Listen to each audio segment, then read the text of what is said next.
matinale Tocsin, 7h30, 9h30, à la volée.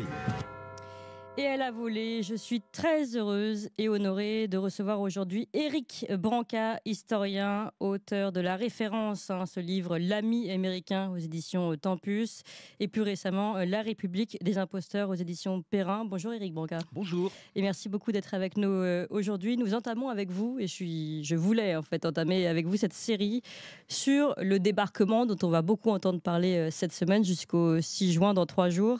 Le débarquement, le D-Day 44 évidemment. On va revenir sur la réalité derrière, le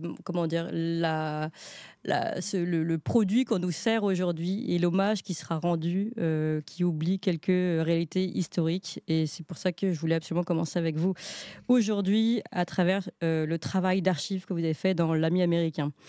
Alors, pour commencer, je voudrais citer, vous-même vous le citez, l'extrait directement de C'était de Gaulle d'Alain Peyrefitte, qui revient sur ce passage où le général de Gaulle refuse une énième fois finalement, auprès cette fois-ci d'Alain Peyrefitte, de participer aux commémorations et à l'hommage donc de ce D-Day.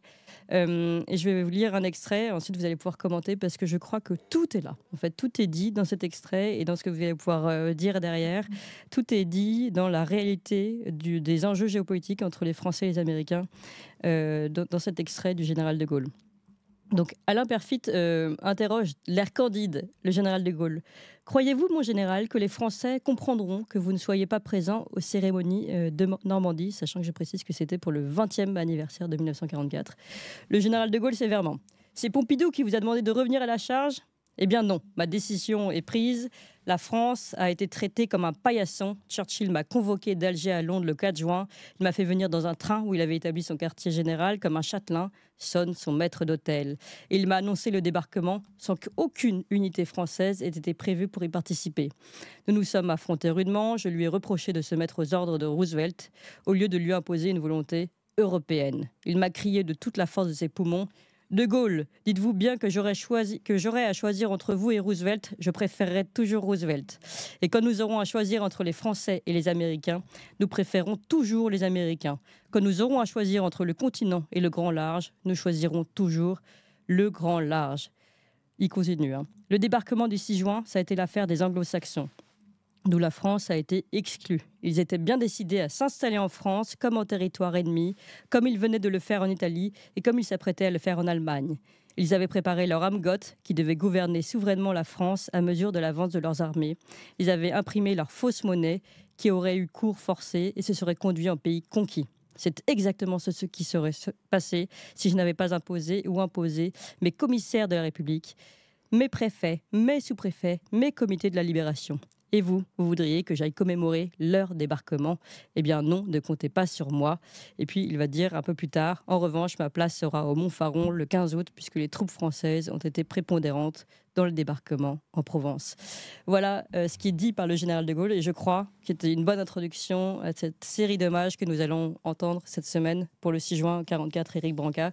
Est-ce que vous pouvez nous expliquer chacune de ces informations que nous donne ici le général de Gaulle ? Bien sûr, et puis je vais même en donner une autre que de Gaulle oublie de donner, mais c'est normal, parce que pour lui c'était évident, pour Peyrefitte c'était évident, mais en 2024 ça n'est plus évident pour personne. Que signifie overlord en anglais ? Overlord signifie suzerain.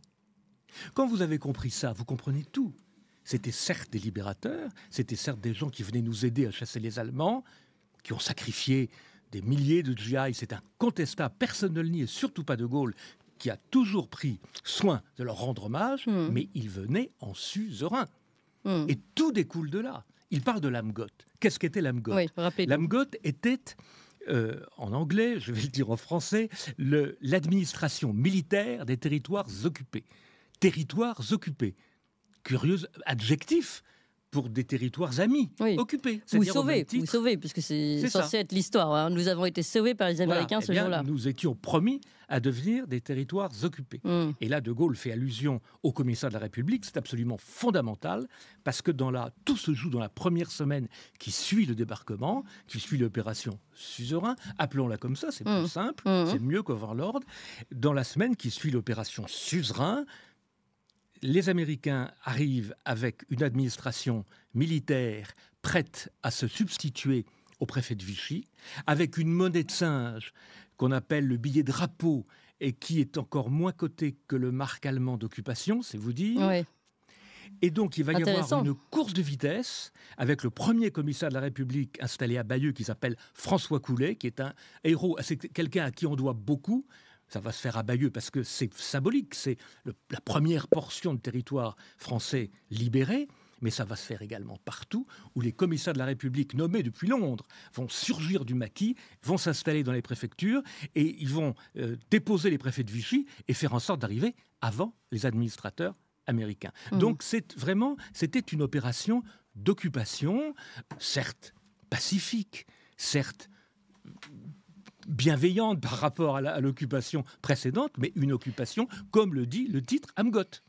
Donc, intéressant tout de suite, on voit une occupation. Alors, vous le dites, en fait, vous faites l'indistinction, ce n'est pas une occupation militaire, mais tout de même, quels étaient les intérêts des Américains à s'installer ici, à prendre cette place ? Si, c'est tout de même militaire, puisque c'était des administrateurs militaires qui étaient formés à Londres dans des écoles spéciales, qui avaient ouvert fin 1943, et qui c'était des officiers qui devaient gérer la France en direct, par-dessus les préfets. Il n'y avait même plus de préfets.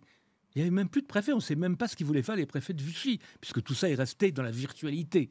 Et donc, leur intérêt, c'était évidemment, ça n'était pas une occupation définitive, mais c'était comme en Italie, quelque chose de provisoire qui leur permettait d'installer un pouvoir à leurs mains. C'était ça l'idée. C'est ce qui s'est passé en Italie. Et en France... Comme une colonie, finalement. Comme une colonie ou comme, je dirais, un territoire autonome. Mais autonome, c'est le contraire de souverain. Ça veut dire qu'on a certaines libertés, locales notamment, mais on n'a pas les attributs de la souveraineté, c'est-à-dire ni la monnaie, ni la défense. C'est les deux attributs de la souveraineté. Bon. Je rappelle aussi que dans les semaines qui ont précédé la libération de Paris, le 25 août, il y a eu un rapport de force qui s'est installé. Oui. De Gaulle a été prévenu par les Anglais, il faut le dire d'ailleurs, par leur propre service de renseignement, mais par les Anglais. Churchill, aussi proche des Américains qu'il l'était, était tout de même assez choqué de cette manière de faire. Parfois, il redonnait des informations aux Français pour qu'ils puissent réagir. Surtout quand ça l'arrangeait, mais ça, on y reviendra peut-être. Mais là, en l'occurrence, il a prévenu les Français libres qu'il y avait une négociation entre le département d'État américain, les services secrets américains qui n'étaient pas encore la CIA, qui s'appelait l'OSS, pour réinstaller les gens de Vichy. Pierre Laval, quelques jours avant l'arrivée des Américains à Paris, en août, fait libérer Édouard Herriot, l'ancien président de l'Assemblée nationale française qui était prisonnier en Allemagne, fait chercher l'ancien président du Sénat, Jeanneney, et essaie de voir avec eux ce qu'on pourrait faire pour rétablir des institutions démocratiques et passer le pouvoir aux Américains. Et ça convenait parfaitement aux Américains. Pourquoi cherchaient-ils ces Américains ? Question peut-être un petit peu naïve, mais je voudrais vraiment que vous nous expliquiez dans quel état d'esprit ils étaient. Cherchaient-ils ici à défendre le gouvernement Laval ? Mais ils ne le défendaient pas en tant que gouvernement Laval, ils le défendaient en tant qu'entité qui leur aurait été favorable, c'est-à-dire qui les aurait laissés s'installer comme en pays conquis, avec des gens qui sont habitués à collaborer. Oui, c'est ça. Ils se sont couchés une fois, ils se coucheront deux fois. Bien sûr, bien sûr. Et ça a raté de très peu. Ils sont moins embêtants que le général de Gaulle, finalement. Tout à fait. D'ailleurs, André Philippe, qui était un proche du général de Gaulle, avait rencontré Roosevelt en préparant la première rencontre de Gaulle-Roosevelt à Alger. Et Roosevelt lui avait dit « Qui me donne Paris aura ma gratitude. Et si Laval me donne Paris, eh bien, je traiterai avec Laval. » etc. Et d'où la colère de Gaulle qui avait dit « Mais finalement, on se demande à qui Roosevelt fait la guerre. Est-ce que c'est à Hitler ou est-ce que c'est à moi ?» Oui, tout à fait. Donc il y avait quand même un rapport de force très très dur qui s'est installé dès le départ, alors que De Gaulle, de son point de vue, était très demandeur d'une collaboration, je dirais pas amicale, parce que dans les rapports internationaux, il n'y a pas d'amitié, mais équanime avec les Américains. Il le dit lui-même, d'ailleurs. Il le dit lui-même. Alors, revenons juste sur cette course de dernière minute, on va dire, en une semaine où tout s'est joué, où il dit « J'ai pu installer, moi, mes préfets, mes sous-préfets ». Comment le général de Gaulle a appris ce qui était prévu et comment a-t-il pu contrecarrer ce plan ? Alors, il a eu des renseignements très tôt Alger, par les services de la France libre, par le BCRA, par les services britanniques, et puis aussi par des interlocuteurs très divers, notamment des Néerlandais, des Luxembourgeois qui avaient rencontré Roosevelt, parce que Roosevelt n'avait pas que cette idée d'impérium sur la France. Il avait aussi des idées de division de la France en plusieurs parties, et il avait dit notamment au Premier ministre luxembourgeois, en exil à Londres, il lui avait dit, mais vous savez, quand nous aurons gagné la guerre, c'est même pas si, quand nous aurons gagné la guerre, eh bien, nous créerons une grande principauté où vous allez gagner du territoire. Le type n'en revenait pas et avait dit à des gens de la France libre, vous savez, Roosevelt a des projets, et ces projets, c'était de diviser la France en plusieurs parties. Il avait pensé donner la rive gauche du Rhône aux Italiens pour les remercier d'avoir changé de camp. Bon, c'est quand même énorme, la rive gauche du Rhône. Il avait prévu de donner donc de créer une entité belgo-néerlando-luxembourgeoise, et il avait prévu aussi de démilitariser la Ruhr et une partie de la Lorraine.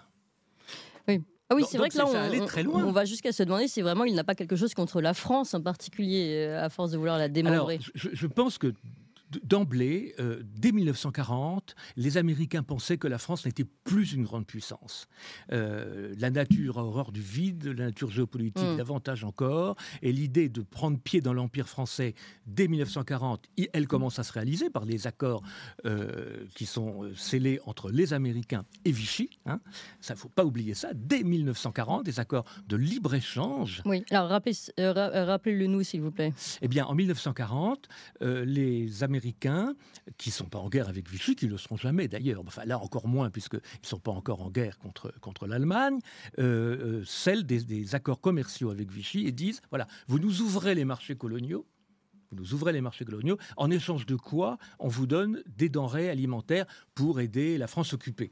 Et ça marche d'ailleurs très bien, ça permet à beaucoup de denrées américaines d'arriver en Afrique du Nord, de là à gagner la France.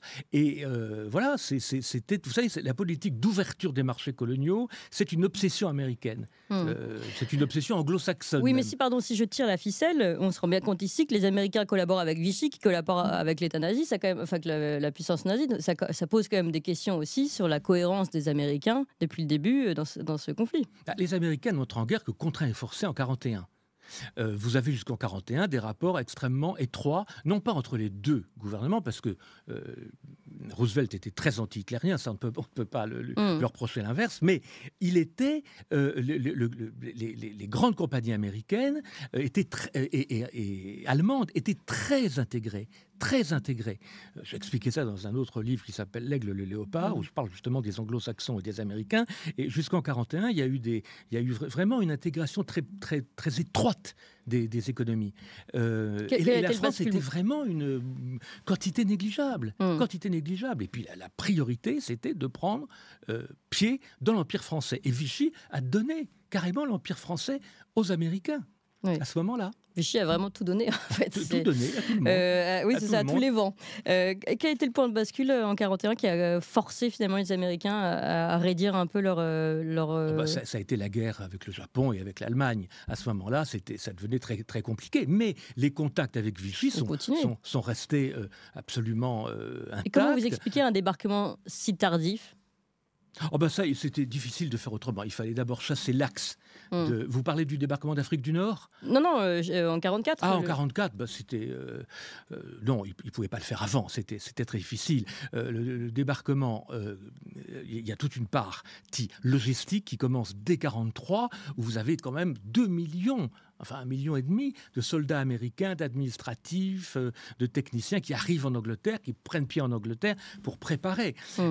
Et là, je voudrais faire une toute petite parenthèse. Parce qu'à force de parler du rôle des Américains dans la libération de l'Europe de l'Ouest, on ne parle pas du rôle des Anglais. Or, le rôle des Anglais est absolument décisif.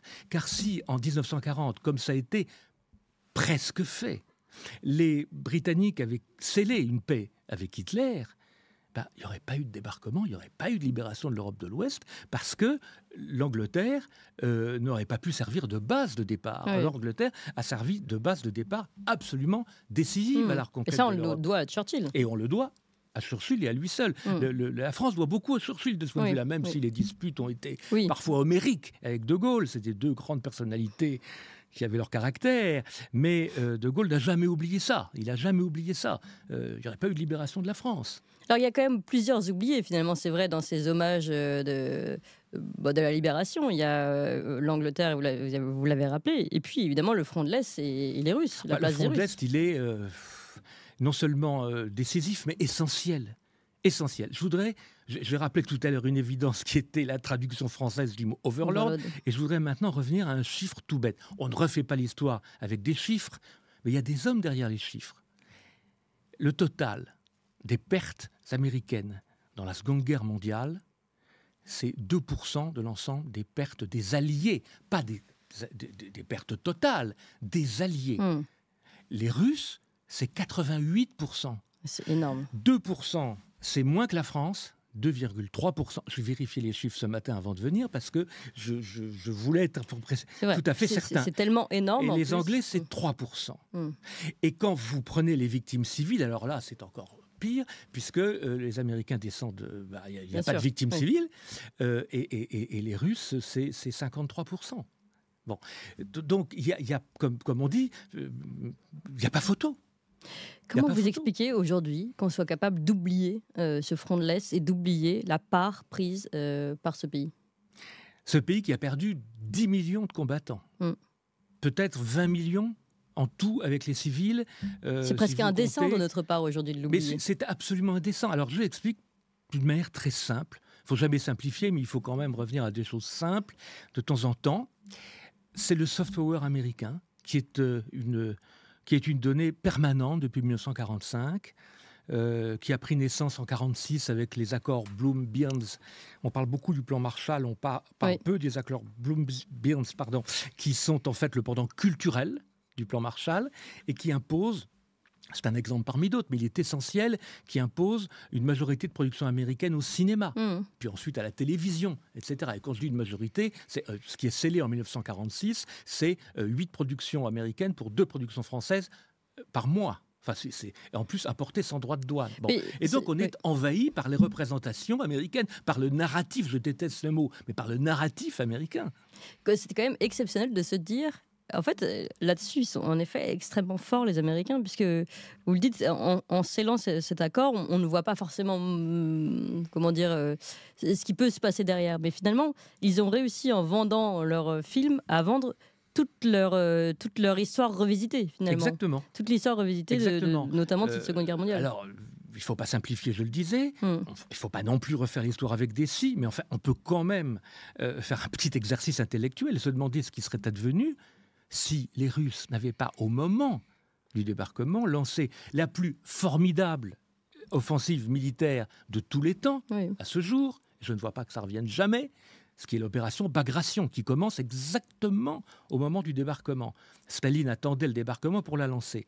L'opération Bagration, ce sont 4 millions de Russes qui se jettent sur les Allemands de la mer Noire jusqu'à la Baltique. Oui, et qui, c'est énorme, un front très distingué. Voilà, et qui vont faire une sorte de Barbarossa à l'envers avec 600 kilomètres reconquis en un mois et demi, ils vont aller de Biélorussie jusqu'à Varsovie en un mois et demi, et ils vont littéralement casser les reins de la Wehrmacht. Ils vont envoyer au tapis 200 divisions allemandes. Mais s'il y avait eu 10 divisions allemandes de plus et un peu d'aviation disponible au moment du débarquement, il est clair que le débarquement n'aurait pas eu lieu, n'aurait pas pu. Ça aurait été un échec sanglant. Donc, il faut évidemment rien enlever au courage des GI américains qui ont été jetés sur les plages. Faisons un petit point d'ailleurs sur les GI américains, parce que évidemment, là, on parle de géopolitique, on parle de Roosevelt, mais les GI, eux, ont fait preuve de courage, il n'y a rien à dire. Ils étaient là, ils se sont battus, surtout qu'ils étaient envoyés un peu, pardonnez-moi l'expression, comme des chairs à canon ici. Ah, ils ont été envoyés au casse-pipe, littéralement, parce que l'élite de l'armée américaine, les Marines notamment, elles se battaient dans le Pacifique, ils étaient expérimentés, etc.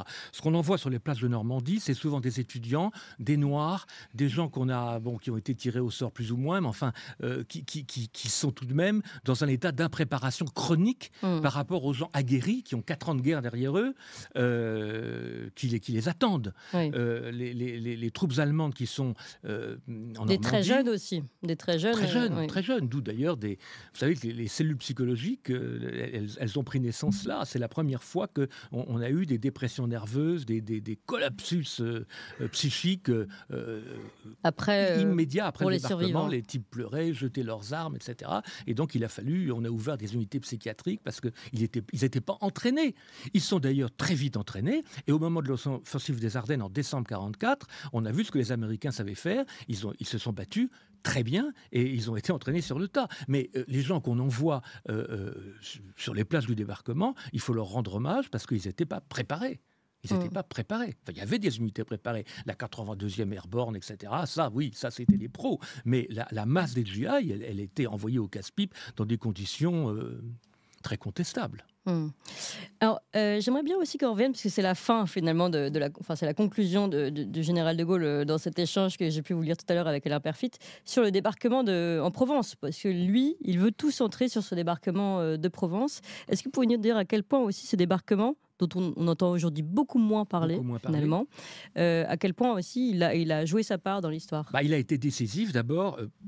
Du point de vue de l'honneur français, parce qu'il y avait personne, comme De Gaulle le dit, sur les plages de Normandie, sauf le commando Kieffer, quelques centaines de types. Mais là, il y avait 200 000 soldats. Il y avait la première armée française. C'était en plus une armée qui était symbolique, parce que c'était les forces françaises libres et l'ancienne armée de Vichy, qui avait été unie sous la houlette de Lattre, qui avait fait l'amiral de Gaulle, le propre fils du général, qui lui venait des forces françaises libres, raconte dans ses mémoires combien ça a été difficile de se retrouver avec l'armée de Vichy, mais finalement, le désir de se débarrasser des Allemands a fait que toute cette armée, il y a eu un vrai ciment. Et ils se sont battus magnifiquement. C'est eux qui ont libéré en quelques semaines la vallée du Rhône. Il y avait un type tout à fait extraordinaire, dont on parle très peu, qui est le général Diego Brosset, qui était vraiment un héros de cette première armée française, qui est mort d'un accident de voiture, de jeep en franchissant un pont dans les Vosges au mois d'octobre, mais qui a fait partie de ceux qui ont libéré la vallée du Rhône à toute vitesse, qui a mis en plus bon ordre à l'épuration sauvage qui commençait dans certaines villes où les communistes avaient pris le pouvoir, notamment à Lyon. Ce sont des destins absolument extraordinaires. Ce sont des gens qui se sont battus magnifiquement, qui ont repoussé les Allemands comme rarement ils avaient été corrigés depuis 1940, rarement, en tout cas en France, et on n'en parle jamais. Et donc, De Gaulle vouait une véritable dévotion à cette armée-là, et c'est elle qui voulait fêter pour le 20e anniversaire de la libération. D'autant que, je ne sais pas si je peux continuer 2 secondes là-dessus, mais que si l'on voulait à Roosevelt, c'est parce que Roosevelt ne souhaitait pas libérer Paris immédiatement. Dans un autre passage qui vient tout de suite après, il dit à Perfit, mais en fait, ce que voulaient les Américains, ce qui peut tout à fait se comprendre de leur point de vue, c'était, De Gaulle, je cite de mémoire, il emploie le mot, il voulait glisser le long de la côte atlantique et remonter jusqu'à Anvers et pour démolir les bases de V2 qui bombardaient l'Angleterre au même moment, et qui étaient effectivement des armes assez redoutables, bien que symboliques, parce qu'elles ont fait elles ont fait très peur, mais elles n'ont pas changé grand-chose à la fin des fins.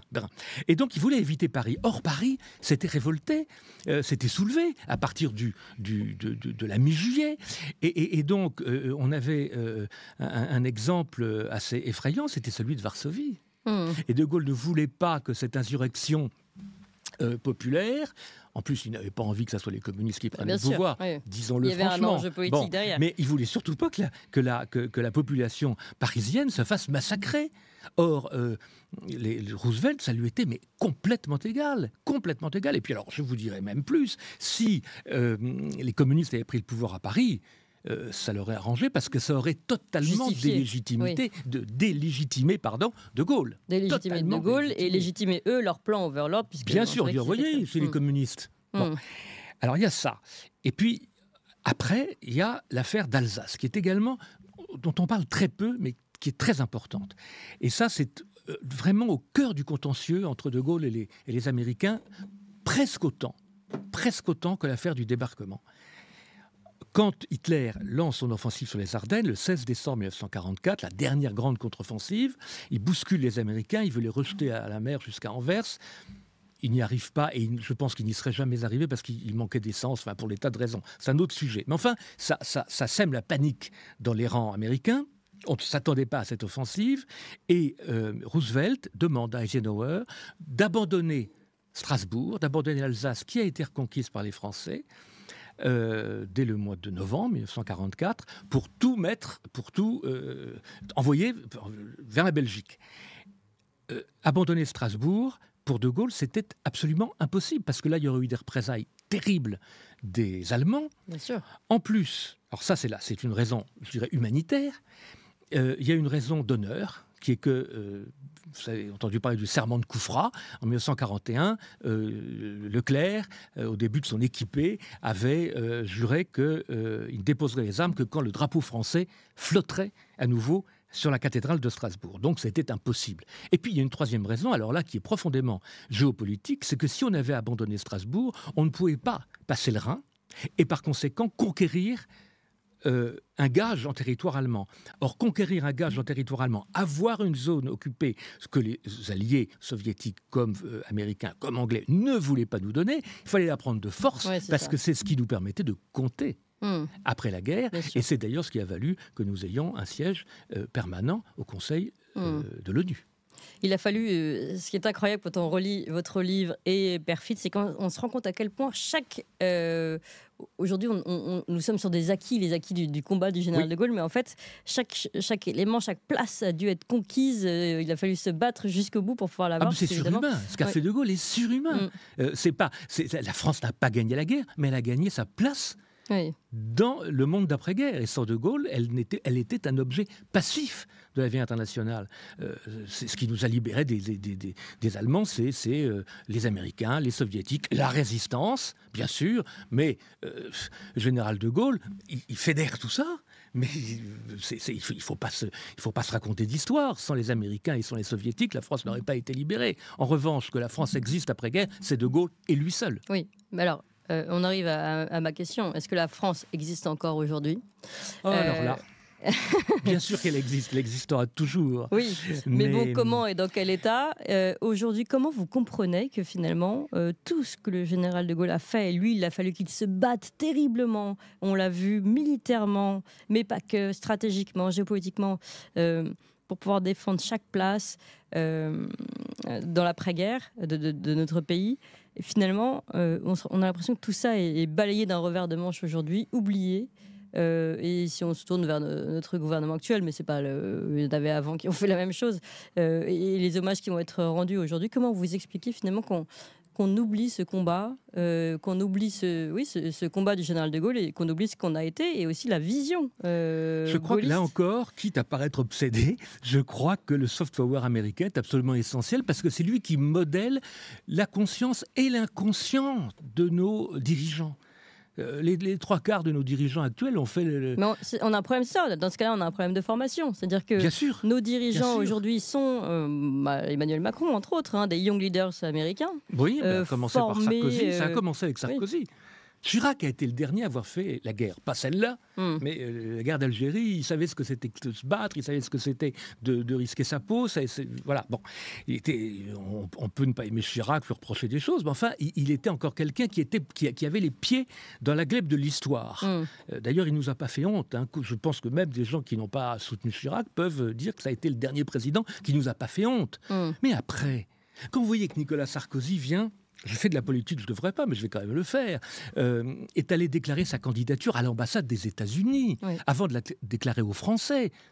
C'est tout de même assez extraordinaire. C'est les papiers Wikileaks qui ont révélé ça. Oui, puis l'OTAN aussi, tout de même. D'ailleurs, qu'est-ce qu'il a fait quand il est allé voir l'ambassadeur des États-Unis qui s'appelait Stapleton en 2006? Il lui annonce à la fois qu'il va être candidat à la présidence de la République contre, à l'époque, on pensait que ça serait Villepin à droite. 2, qu'il réintégrera l'OTAN. C'est quand même énorme. Et c'est très exactement ce qu'il a fait. Et je ne parle pas de... Pour quelqu'un qui, soi-disant, était dans la filiation du gaullisme. Écoutez, Sarkozy, c'est jamais... Oui, officiellement, mais il n'est jamais allé trop loin dans l'imposture. Il a eu cette honnêteté. Oui, on ne peut pas lui enlever ça.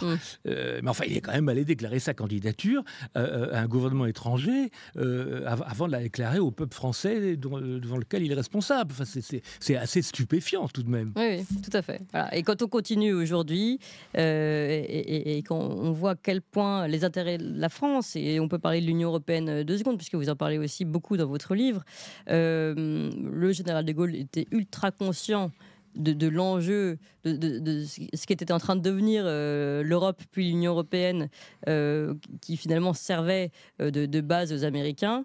Et malgré cette vision, malgré ces avertissements, aujourd'hui, tout ce qu'il avait prédit se réalise. Et nous, notre gouvernement, nos gouvernements successifs sont allés dans ce sens-là. La vérité est que le gaullisme a été une parenthèse absolument glorieuse, absolument décisive, absolument surhumaine par rapport au point de départ qui était la 4e République qui avait absolument tout cédé.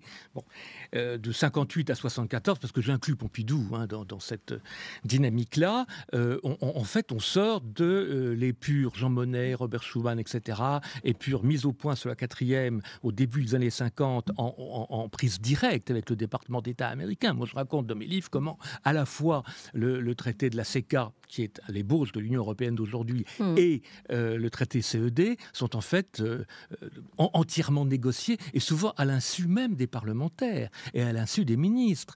Il faut voir, il faut lire, parce qu'on ne lit pas assez les textes. Les mémoires de Monnet, les mémoires de Robert Marjolin, les mémoires de Robert Schuman. Et puis votre livre, je le rappelle, vos livres.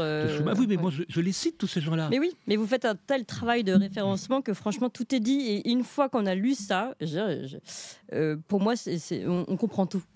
Tout ce qui se passe aujourd'hui, on le comprend à travers vos livres. Et puis, c'est vrai, en relisant Perfit, par exemple.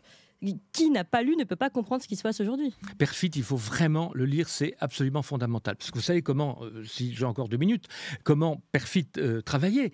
Il était le porte-parole du général de Gaulle. Et de Gaulle lui exposait l'entièreté de sa pensée, parce qu'il lui disait, vous allez en choisir 10%, mais je veux que, pour que les gens comprennent le maximum, je veux moi vous en dire aussi le maximum. Et vous direz le minimum utile. Et donc, il voyait de Gaulle, et dès qu'il était dans l'antichambre, il notait absolument tout. Et donc, c'est pas de la sténographie, mais quasi. Et l'honnêteté intellectuelle de Perfit est absolument évidente. Et tout ce que Perfit dit, c'est on entend parler de Gaulle. On entend parler de Gaulle. Alors, je reviens sur cette idée de parenthèse enchantée, entre guillemets. Je ne sais plus si vous avez dit enchantée, mais peu importe, c'est peut-être mon mot. En tout cas, cette parenthèse salvatrice du général de Gaulle, qui nous a sauvés entre la 4e République et puis l'après de Gaulle. Finalement... Et c'est vrai que c'est la conclusion qu'on a à la fin de votre livre. On se dit on a été sauvé par un homme, mais peut-être que la France ne méritait pas de Gaulle, entre guillemets. Finalement, aujourd'hui, est-ce qu'il faut attendre un nouvel homme providentiel à la De Gaulle qui nous sauve, ou est-ce que ça a été justement une personne exceptionnelle et la France n'est que redevenue la France finalement? Pour répondre à votre question, je ne vais pas y répondre moi-même, je vais citer Malraux lors de son dernier grand discours du Palais des Sports de avril 1969. C'est le vendredi qui précède le référendum, les sondages sont mauvais, on sait que De Gaulle va vraisemblablement perdre, lui il le sait déjà. Et Malraux termine son discours en disant « Ne vous en faites pas pour la France. La France, elle a eu Vercingétorix, elle a eu Jeanne d'Arc, elle a eu Napoléon, elle en trouvera d'autres. Notre affaire à nous, c'est d'éviter qu'on les brûle. » Les mots sont très forts et je pense résonnent encore aujourd'hui, plus que jamais d'ailleurs aujourd'hui. Il est absolument fondamental de vous entendre, Éric Branca, sur ce sujet. C'est pour ça que je suis vraiment très heureuse de vous avoir reçu. Je rappelle votre ouvrage « L'ami américain » aux éditions Tempus et puis plus récemment « La République des imposteurs » aux éditions Perrin. Merci beaucoup Éric Branca et merci à vous tous, chers auditeurs. C'est la fin de cette émission. Vous n'oubliez pas, pour faire monter cette vidéo dans les référencements, eh bien vous mettez des pouces, des likes, des cœurs, des commentaires positifs. On en a besoin pour que tout le monde puisse avoir accès à cette information. Merci.